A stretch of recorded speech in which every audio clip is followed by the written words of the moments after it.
Hey, we're here with the MMA Prospectus, and I am Zane Simon from BloodyElbow.com, joined once again by my co-host, Tom Grant, and we are here to talk about prospects in MMA, fighters on the rise, young stars, and whatever random topics that might lead us to. And usually, for a long time, we've been very focused on doing a very UFC heavy show, in part because the UFC was signing a whole bunch of young guys, and every card had a bunch of young guys to talk about and to keep up with. But lately, that's been a little shaky. They aren't running as many shows right now. A lot of the shows they are running are filled with veteran talent. And so we're going to start focusing a little more on some more of the guys that we're looking out for on the regional scene week to week and seeing who's coming around that way. Diversify a little. Not well, and for shows like this one, heavily because we didn't have a UFC event last week to talk about guys from either, and no Bellator and all that. So, Tom, thank you for joining me and helping me poke through the weeds of regional MMA. That's no problem. It's something I enjoy doing. It's just finding the time is the hardest part when we're spending so much time talking about the UFC. But it's as you said, they've been scaling back in terms of the new athletes they're signing. It used to be there were like 5 new people a card, Yep. and now it's maybe one new person that isn't really even worth talking about. I'll tell you what though, that Croatia Zagreb card coming up, we Yeah, will have a field day with that. That is like 12 new fighters on that thing. yep, that one's good. That one should be fun. I'm looking forward to that one. Yeah, that'll be a good one to talk about. But in the meantime, we got this Hunt and Frank Mir card coming up here, and there are a couple fighters on there we want to talk about. But before I jump way into that, I want to take just a brief overview of last week and a few fighters that won that we both watched out for and some we didn't. Um, just to kind of keep up with some people. The first one being probably the biggest name of the last week prospect wise is Magomed Bibulatov, World Series of Fighting. Actually, you know what? Yeah, I saw him on. Yeah, actually, I just confused the hell out of myself. I have no idea what you're talking about right now. Yes, no, okay. Magomed Bibulatov. There we go. I got confused because World Series of Fighting looks a lot like WFCA, which is what he fought for last week. He fought in the WFCA 16 Grand Prix. World Series of Fighting, Magomed Bibulatov fought WFCA 16 Grand Prix. Huge event. It had Des Green in it, Kurt Hollabaugh, uh, Luis Alberto Noguera, Anthony Leone, just a whole bunch of random people. But Bibulatov headlined, picked up a win, unanimous decision over uh, Emerson Cavalcante de Oliveira, who I don't know that well. But anyway, in the terms of guys to watch out for, Bibulatov is definitely a pretty big name. Also, in known prospect world, Suchul Kim, recently of Ryzen Fighting, beat Marcus Brimage over at Road FC 29 last week. Hmm. Uh, One of many former UFC fighters that Suchul Kim has beat, including Wagner Campos, Issa Tamura, and Motonobu Tezuka, and Leandro Issa. Those are all former UFC guys. So he doesn't have the prettiest record in the world fighting on that Korean circuit. A lot of those guys seem to start out going like 500 in their early career and then take off.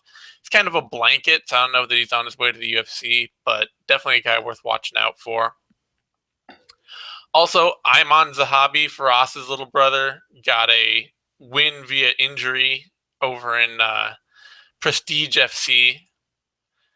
And Melquiziel Costa de Conceição got a win last week too on Strike FC in Brazil. And a couple of final notes: guy we scouted a while ago, who you may not remember, and I was surprised to see. I was just looking back this week, seeing okay, who fought, who won. German, one of the guys I have a real eye on the German scene, top featherweight German prospect, Saba Balagi, won last Huh. week. Big power wrestler on the German scene. Who was he fighting? Or where Jean. was he fighting?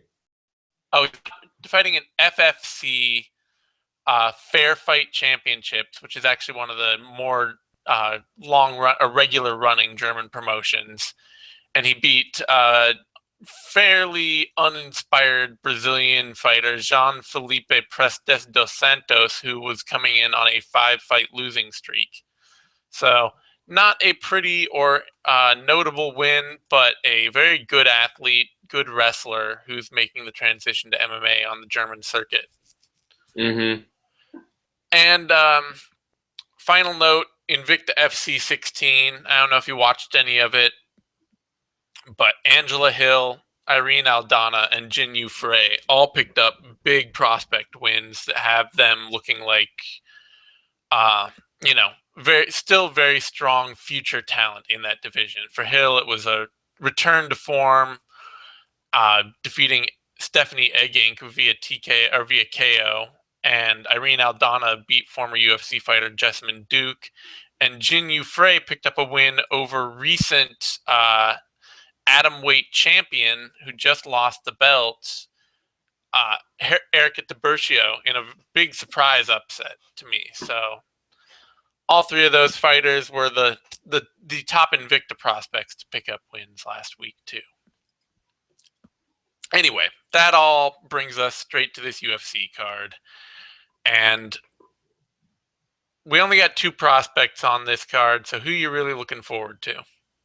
I think between the two major prospects on this, I think Jake Matthews is the one that I'm most excited to see. He's got kind of a weird matchup here. It's a tough matchup. It's a really tough fight. Yeah, and I kind of have a feeling that Matthews might be on his way out of the UFC. Maybe not if he loses this one, but he didn't look fantastic against Areola. He got the stoppage, but it still was a rough fight.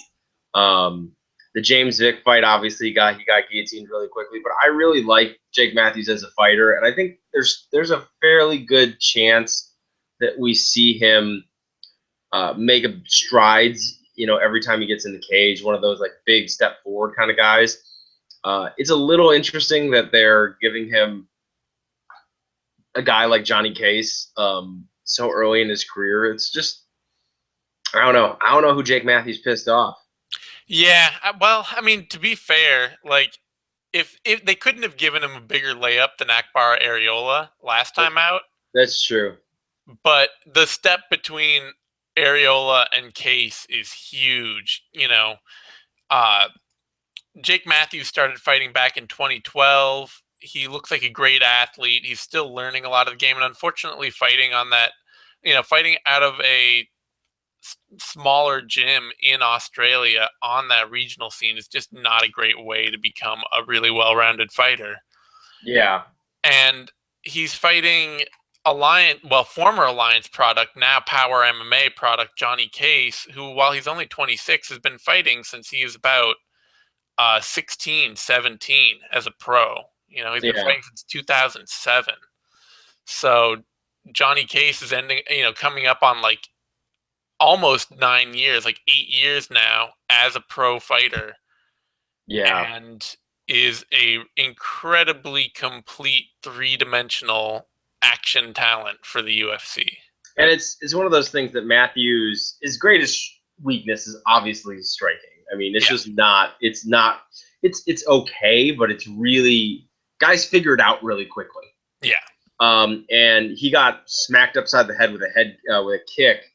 And he came back from it nicely. I mean, he's a really excellent ground. I remember the fight, just the way he used elbows from the guard, from top of guard, was really, really excellent. And both kind of a nice marriage of old school tactics, like the Tito Ortiz elbows, but with a couple adaptations to make them a little more viable in modern MMA. And it might be also just the fact that guard play is just kind of like when you're facing Ariola. It's not like you're facing a world-class guard.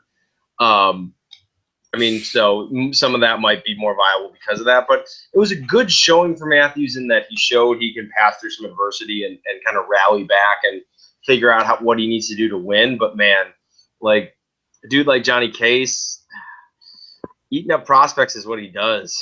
Yeah, I mean the thing with Matthews is that, like, his power ground game is where he's best. He's a good power grappler, and he's a good like power ground and pound fighter. And his stand up is just kind of mechanical. And when his stand up is mechanical, that makes a lot of his takedown entries kind of mechanical. That's what caught him against James Vick, was just like, Yeah. kind of like, okay, I have to go for a takedown now. I'm going to put my neck right in this choke and you can take it. And, like, Johnny Case is a complete product. He's a guy who is probably as good at 26, is probably as good as he's going to get.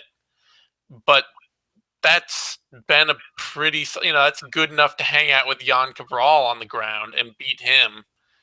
Yeah. And good enough to beat Frankie Perez. Yeah, who was a really good prospect in his own right. Yeah, who's a very good prospect in his own right. And good enough, not that Francisco Trevino is a very good fighter at all, but good enough to easily beat Trevino with one eye closed. Mm-hmm. Yeah, So yeah. I don't really see Case being the kind of guy who's going to struggle. I mean, because even Ariola is an underwhelming athlete, kind of worked Matthews over for the first round before Matthews kind of realized he needed to stop trying to think his way through the fight and just use his incredible athletic advantage to overwhelm Ariola. Who was it? Oh, Connor Rebush on the heavy hands on Bloody Elbow made a really interesting point about Matthews and just being such a physical talent, and specifically about being so fast that he does everything at top speed, like kind of like how young, really good athletes tend to, and he really hasn't learned how to vary his speeds yet. Yeah. Which, because even if if you're a baseball fan, you can have a 101 mile per hour fastball, but if that's all you throw, elite batters, major league level batters can time your pitch. Yep. And it's kind of the same deal in fighting, that if you go the same speed, even if you're ridiculously fast, good fighters will be able to account for it after having seen it a few times. Well, I think of guys like Abel Trujillo or Brian Bowles is like the classic MMA example of this. And there are a whole bunch of guys out there who I don't even know that Matthews quite fits this mold yet, but there are a bunch of guys out there who will always take first rounds, even against very good fighters, because they're so fast and they're so powerful that early in the fight, their opponent has to spend the whole round catching up and figuring out just how fast this person's coming at them. But if their opponent can survive that first round and can figure out that timing, then suddenly they're really predictable and really easy to start picking apart. Yeah, and overall, just Matthews doesn't have the depth to his MMA game in general to adjust to that. Yeah. But that's something that we could see. He's been, not off for an extraordinarily long period of time, but he took the end of 2015 off. He's getting in the cage in March. He's had a couple months to get back in the gym to expand his skill set. And when you're a 21-year-old in there, sometimes you see big jumps. So I don't think it's totally out. I'm interested to see how Jake Matthews looks in what seems like it's not quite a no-win scenario, because if he does manage to pull out a win, that's a huge win for him. Yeah. But it's a very unlikely win scenario, and I want to see how he handles it. Yeah, it'll be interesting. I don't think he'll get cut off, and especially being Australian, he actually probably has a little more leeway than your average fighter, because UFC likes taking a couple trips to Australia every year, and they have to have fighters to fill those cards out. Mm-hmm. But it'll be interesting to see how he handles the setback here if he hits one. The guy I have to say, I'm really looking forward to Antonio Carlos Jr., because I feel like he kind of, especially for me at least, he came into the UFC off that tough season, and I was like, okay, a BJJ guy who wants to brawl. I'm so thrilled about this. He just did not look like somebody that I was going to be excited about. And then he dropped to middleweight, and I was just even more like, okay, you know, you kind of skipped a step. Like he had what I thought was a really functional fight with Patrick Cummins, Mm-hmm. where he won a lot of that fight, especially standing. He won a lot of that fight, but could not stop himself from trying to out wrestle Patrick Cummins. And Patrick Cummins, like all he does, it really the only thing he does well is wrestle. So Antonio Carlos Jr. just kept throwing himself into Patrick Cummins and like, I'm gonna get you this time and out wrestle you, and it's not happening. And he's a young fighter, so it's kind of like, well, why not stay at light heavyweight? Keep working on that. You'll develop there. It's a thin division. And then he dropped to middleweight, and now that fight he had with Eddie Gordon, he just looked like an absolute monster. And I'm Yeah. really excited to see what he can do there. He had a no contest in his last fight against Kevin Casey, a disappointing quick end. But Considering that had been like a 6-month layoff too in between. yeah, but I'm really like this Kelly matchup is absolutely gorgeous for him, and I'm really interested and excited to just watch him go out and go beast mode on Dan Kelly. Yeah, I kind of expect it to be a little bit of beast mode, and if it isn't, then my first thought may be reassessing like what the Eddie Gordon win actually meant. Yeah. Because it's Well, and like I said, I think for me, it's more that he was really competitive with Patrick Cummins at light heavyweight, and Cummins is a legit athlete and a good wrestler, and that was a tough fight. So I Mhm. see the consistent tools that say this guy is going to be a very good fighter. Oh, I think there's absolutely space that he could be a very solid fighter at middleweight, especially a division that doesn't have a lot of young talent coming up. Yeah, I mean, middleweight has a lot of similar problems to light heavyweight. They just have more talented fighters in the top 10 right now, like who are either at their peak or close enough to their peak that they don't look totally broken down. yeah. But yeah, no, I really like Carlos Jr. Just the physicality he brings to grappling that a lot of jiu-jitsu guys kind of don't. Yeah. Um, He just feels like he really swallows people up on the ground when he's grappling. yeah, it's the kind of grappling that when you look at it, you're like, yeah, that dude's in a fight. And even with that, it still manages to be smooth. And that's kind of a rare combination. And it's just for him, it's the Kelly fight is a nice matchup because not that we haven't seen a ton of Carlos Jr. in the last like year or so. We've seen about 11 seconds of him. So I'm going to be interested to see what he looks like on the feet, what he looks like wrestling, see if he started filling in some of those Yeah, other skills that he kind of has been lacking a little bit in the early parts of his career. he's got a guy in front of him who is very, very unlikely to finish him. Does not. Kelly actually has a little bit of power, but has none of the consistency of technique to apply that power to actually knocking people out.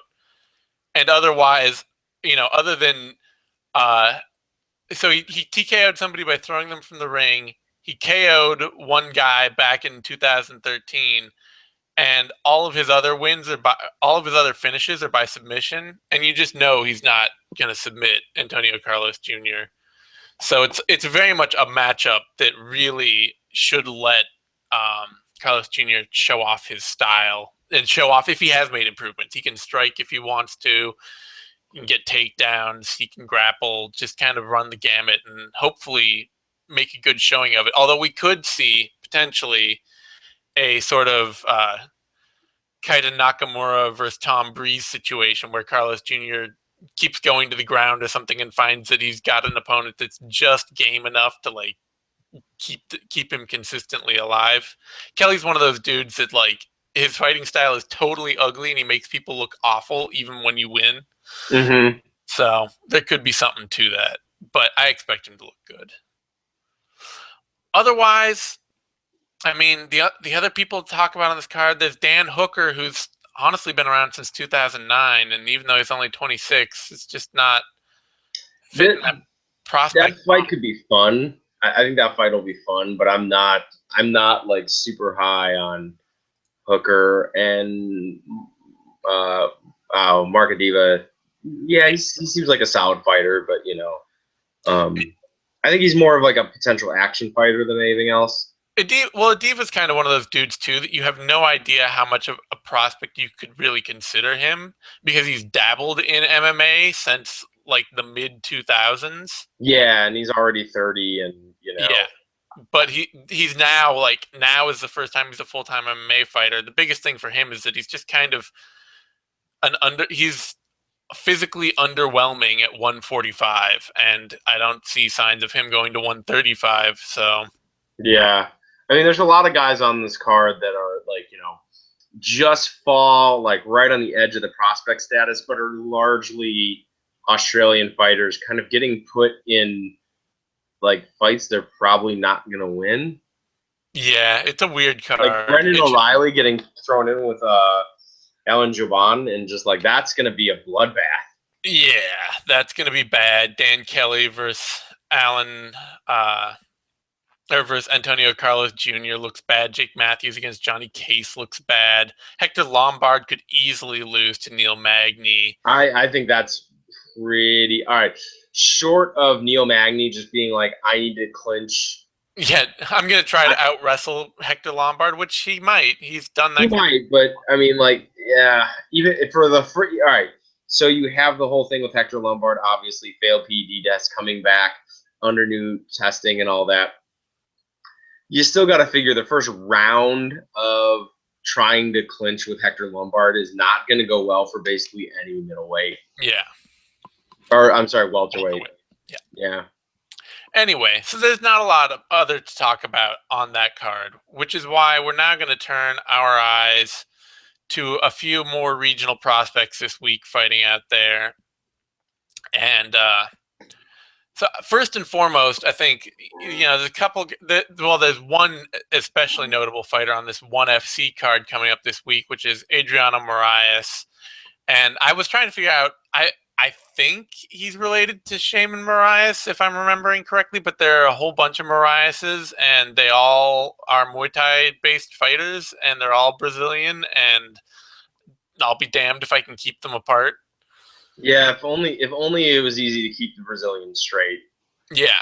But If Adriano only. Moraes, he's a former ONE FC flyweight champ, just lost that title in his last bout.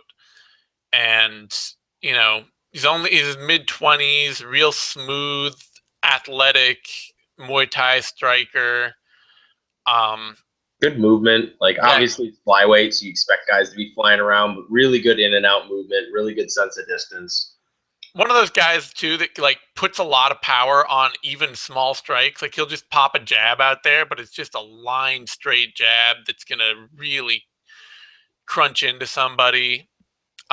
Biggest problem seems to be honestly is that he's not a consistent high output fighter.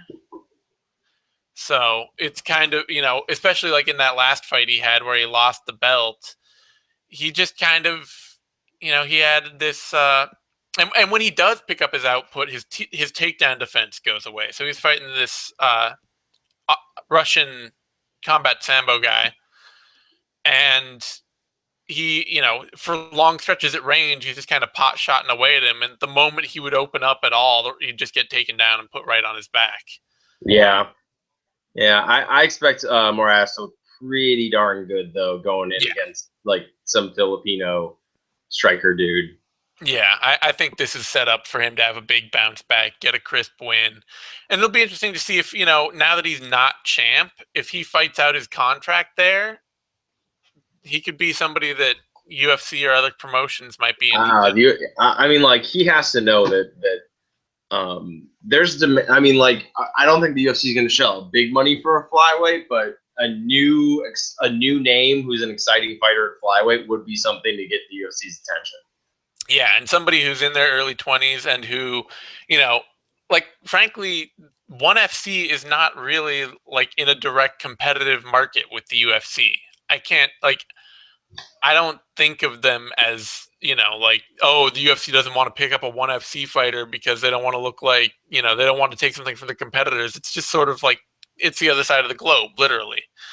And so I could easily see if he comes off that contract, the UFC being willing to bring him into the flyweight fold and try to push him up the ranks as a fun action fighter. Yeah, no, and I think that would be totally.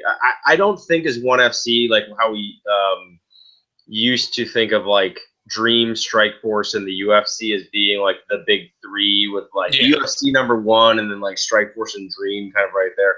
ONE FC is, to me at least, absolutely a regional Yeah, championship. and I mean, but and With even to that effect, with It's a step Japanese, above like most other regional yeah, championships, but it's absolutely it's kind of like Bama. How Bama is kind yeah, of like it's a hub for Western MMA, or like Western European MMA, and Central European MMA fighters kind of want to end up in Bama.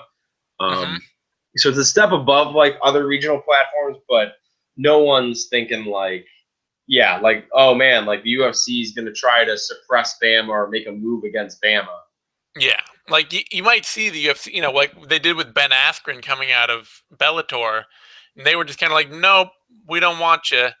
And apparently partially it's because I think I heard Joe was it Joe Silva really just doesn't like Ben Askren, but He's also he's made some enemies. yeah, and but also came with this idea at the time that like the UFC doesn't want to bring in a Bellator guy and have him like grind out some of their fighters, like. Yeah. So I don't feel like that's a concern. I think Mariah is certainly somebody who could make the jump. Um, Also on that ONE FC card, I don't know how excited I am about him, but there's a young Australian fighter, Jordan Lucas. Might be somebody to watch, might be coming along. I don't know. Nothing incredibly special, but somebody to watch on that card as well. Uh, let's see. Otherwise, I want to talk. This is like a week where there are a couple of Brazilian cards going on that both seem to have some fighters I'm really interested in looking at. There's an XFC card and there's an AFC card. Um, and there are several fighters on each. The most exciting one on this XFC card is probably Daniel Virginio. Yeah, yeah. He's pretty early in his career thus Yeah. far. He's only like what, like 5 fights in. Uh Very, very early in his career. Very Brazilian style of MMA, like super pro. He's out of Nova União Kimura. Yeah. And very prototypical like Brazilian brawler type, like is willing to sling leather on the feet. And then as soon as there's an opportunity to grapple, he's looking to latch on a submission or like a good position. And doesn't really look to initiate grappling. And so it's just kind of like he's happy to fight wherever you want to fight, and he's kind of looking to finish you wherever you are. Yeah, mostly it looks like he's really particularly wanting to be a powerful brawler who's like a sprawling brawler in the modern Yeah, sense. Good takedown D, powerful, good athlete, somebody who even if you get in on his hips can kind of shuck off a takedown and will return a bunch of really fast, hard punches coming back at you. Also, a couple other prospects to maybe take a look at on the card. Thiago Cardoso is somebody I'm interested in. There's no tape out there on him, but he looks kind of huge. He's 6'7", heavyweight limit 265. He's winning. Any heavyweight who's winning fights, who's big, keep an eye out on those guys, especially guys out of Brazil, because that's a classic place that UFC and Bellator love to go in and get talent out of. yeah, So with the wins on a higher profile card like XFC, he could be somebody that be worth looking out for. And also Clayton Predator or Pereira da Silva is an interesting fighter I saw on that card too. It's too bad. Like he seemed like the classic decent lightweight talent that could go somewhere, except that he has exactly the wrong body type for MMA. well, it's not that he has the wrong body type for MMA. He has the wrong body type for his fighting style. He's like long and lanky and likes to fight in the clinch, and he's not really that good at like even dictating distance in the clinch. Yeah. Um, and so he ends up getting pressed into the cage a lot. And he doesn't really make an effort to get off the cage. He like throws these little funky heel kicks to the side of the I like those thigh. though. I like those. I think that's Yeah, but you do that outside of Brazil, and someone's just picking up that leg. true. I think, but I think the big thing is when I say he's got the wrong body type, it's that I honestly don't think his reach looks that long. Like he's a tall fighter. He's like 6'1", but he doesn't look like he's got really long arms. And being tall with short arms is like as bad as your MMA build can get. So Yeah, I think that's a lot of why he's a clinch fighter, actually, is just because he doesn't actually have a big reach. He's a good, powerful kicker on the outside. Like, he does that well. But his reach is such that, like, for him to strike effectively, he kind of has to box in the pocket. yeah, So, interesting fighter. He's a guy I could see actually making a run up to like the UFC or something, getting signed for a card, and then getting kicked out, getting the boot after not long. Like a good, fun action fighter who probably won't survive because of his build and style. yeah. And on this AFC card they've got coming up, there's there are several fighters on this card I'm looking for and looking forward to. Biggest of them that and this is one that I haven't seen a lot of recent tape on him, but the one fight I saw was his debut, and that got me really interested. And that's Gabriel Macario. Yeah, you mentioned that you saw that he did a bunch of boxing. Yep.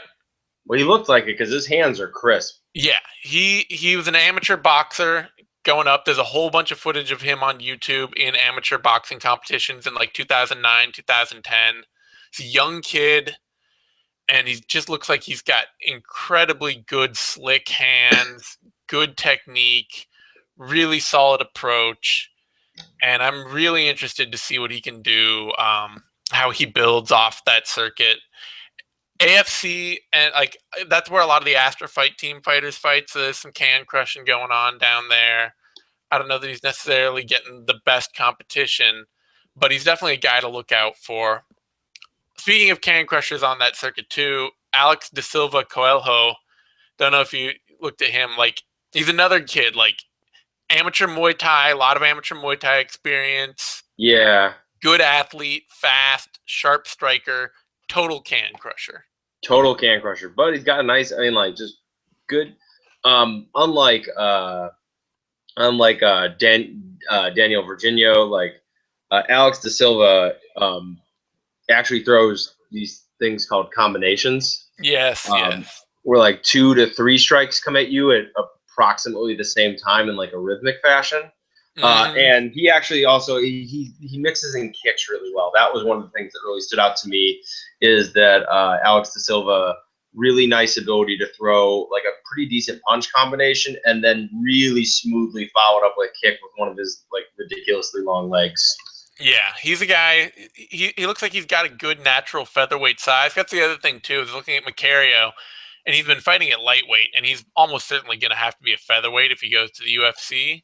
Mm-hmm. But Alex De Silva looks a lot more like a UFC featherweight with his size and speed and range. And you know, those guys coming off that Astro Fight team circuit, some of them don't end. You know, some of them kind of flame out when they hit the big leagues. But we've also seen guys like Darren Till, who's one of their guys who came over there from England, and he looks really legit in the UFC. So if they're willing to take a chance on some of the right ones of these guys, they pick out the right guys. These are flashy action fighters who are used to winning, and they're used to finishing. And so a lot of them have a lot of confidence, and they're very willing to take the fight anywhere, and they're fun fighters to watch. A few fighters I want to talk about over on the Polish circuit too now, because Poland is one of the other places where there are just a constant stream of events running and a lot of fighters and a lot of guys looking to develop. A lot of energy in that circuit. Like as you said, like every weekend there's 4 or 5 cards. Yep. Always a lot of cards filled with young talent. You always see on all their cards, there are like 10 people who have like an 0-0, 1-0 record. just, a flood of people jumping into that circuit. Couple of fighters of some interest. Romans, let's see, Cool. Good luck with Szymanski, that. I'm going to say. Yeah, Whatever. let's go with Um, that. Szymannski. He's another lightweight who's probably a featherweight in the UFC. Looks mostly like a blanket wrestler, but Athletic. The notes I wrote on him were athletic grinder. yeah. But that's the kind of thing that on that circuit could get him enough wins to get noticed. Like if he goes 10-0 or 15-0 or something, just being a power blanket. Yeah. I mean, That like could get him. really, really heavy base. Yep. Really hard to move once he gets on top of you. And also another guy to watch, Pavel Zilazowski. We originally saw him when he fought Mikhail Labut as one of Labut's last fights before going to the UFC. And he was beating up Labut for a lot of that fight. We were watching that and thinking like, oh yeah, this guy looks good. This is Labut, right? We're watching. He's the one that's winning, and we know he's going to win because we can see the fight result already. Then it was like, oh wait, no, Labut's the other guy who's getting beat up for a lot of this fight. And then comes back to win it. But yeah, like he put it on Labut the first round. Yeah. Yeah, no, definitely a good fighter, good athlete, really good ability to transition from striking to takedowns. Like really good. And mostly he's just like a super aggressive, like all offense brawler. Dude has zero defense, but all offense. Like I don't know if you watched his most recent fight, but it's basically two dudes trading probable knockout blows until one of them goes down, and it just happened to not be him. Yeah. But so good chin, tough action fighter, aggressive. That could be the kind of thing, it's something to watch out for. He's winning a lot on that circuit. He's a good athlete, very fast hands, and like you say, transitions really well between his striking and his wrestling. So that could get him a little ways, get him noticed. The guy I'm most excited for, though, on this Polish scene is Sebastian Kotwica, or I'm assuming Kotwica. And he's a lightweight, probably end up fighting at featherweight, but really looks like a strong prospect. Like this is a dude I'm really interested in. Has a great mix of wrestling and grappling, and just like a really athletic, smooth grappler. Somebody that can control you, lock you down, hit transitions, cut through your guard, and then find a submission. Yep. No, I agree. He really solid athlete, pretty solid all around skills, and then as you said, just that ability to transition from striking to grappling, transition within grappling, just has a really good feel for that. He's an MMA native, it kind of seems like. Yeah, and it looks like too, he's got the kind of grappling that you really want to see from a grappler in MMA, which is that sort of Damian Maia style, where it's the Shields Maia, and to a more athletic sense, Jacare style, which is I'm going to lock you down in this position, and then as you struggle, I will find the submission that you open up from struggling. He's a positional grappler. Yeah. Grappler is how I term it. Is that he's very adherent to the jiu-jitsu hierarchy of I'm going to pass your guard because that gets me advantages, and then I'm going to use those advantages once I pass your guard. And the primary one is I'm not going to let you get back up. Yeah. And then, as soon as you struggle too much to get up, if you don't go into a shell and basically just accept that you've lost this round, you're basically putting yourself in a submission. Yeah, and that's, it's not always the most exciting thing depending on the fighter, but it's a formula that wins fights and that transfers really well to the upper levels of MMA. It's something that, you can take that style to the UFC and still be a good submission fighter. Whereas a lot of guys coming off this Polish scene, like a lot of guys coming off the Eastern European scene in general, have these very aggressive submission hunting games from all positions, whether it's top or off their back or wherever. And they end up just finding out that most fighters in the UFC can just anticipate and block all their their aggressive submission moves and just blanket them out and grind them. Yep. I mean, we've seen him deal with that style a few times. Yeah. Yeah. So it is one of those things that I'm trying to remember which fight it was, but he was dealing with a guy who was just like all over him looking for submissions, and just every time he defended one, he came out in a slightly better position. Yeah. So I mean, Sebastian Kodvika, I'm impressed. I'm looking forward to him. He's a guy that I really like at featherweight, likely in the UFC. He's a bit short for a lightweight, and his his wrestle grappling style is going to fit better if he's got less of a size disadvantage.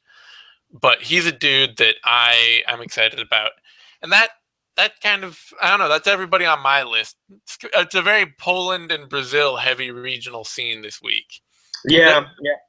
I think I highlighted one of the guys that Daniel Virginio fought. Just what was his name? This is like a 19-year-old kid who's like 5'1" in Brazil. Like looked really similar to Virginio, just like a younger version of him. Mm-hmm. So I think it's let me try to butcher this. Lear Douglas. Oh, okay. Yeah, look like just as a guy that I'm just like, oh, I'm putting his name in my list. Is just like watch, just keep an eye on, because he looked fairly competitive with Virginio until he ended up being the one getting cracked instead of doing the crack.